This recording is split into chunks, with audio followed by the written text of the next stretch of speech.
అందులో ఒకటికి ఆ బొమ్మ నచ్చిందని ఇంకోటికి ఈ బొమ్మ నచ్చిందని. నా కర్మ ఏంటంటే అక్కడ ఉన్నవన్నీ నా బొమ్మలే మళ్ళీ. తీరా 10 మందికి ఒక బొమ్మ నచ్చాక అమ్మేటోడు అలుసుగా తీసుకొని 10,000 15,000 అని బాంబు పేలుస్తాడు. ఎందుకురా బాబు ఇంత రేట్ అంటే కలకత్తా నుంచి తెప్పించామంటాడు. నాకు అర్థం కానిది ఏంటంటే ఎక్కడైతే నేను కలకత్తా నుంచి అయితే నాకన్నా మనగాడు వస్తాడా, అక్కడ కూడా నేనే కదా.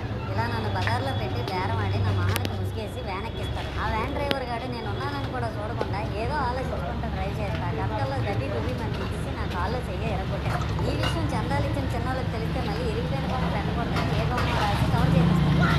జరిగిందేదో జరిగింది, నా భక్తులే కదా కూల్ బ్రో అని చిల్లయ్యే లోపు నన్ను పందిర్లో పెట్టి ముసుగు తీసి నాకన్నా పొడుగున్న సౌండ్ బాక్సులు 2 నా చెవులు పక్కన పెట్టి డీజే గణేష్ బ్రో అని చెప్పి నా పాటను పూని చేస్తాను. సరేలే పిల్లలు కదా, ఇప్పుడు కాకపోతే ఎప్పుడు ఎంజాయ్ చేస్తారు, కాసేపట్లో పూజ స్టార్ట్ చేస్తారని వెయిట్ చేస్తా ఉంటే ఆ 5 రూపాయల వ్రతకల్పన బుక్ చూస్తే అది ఎక్కడ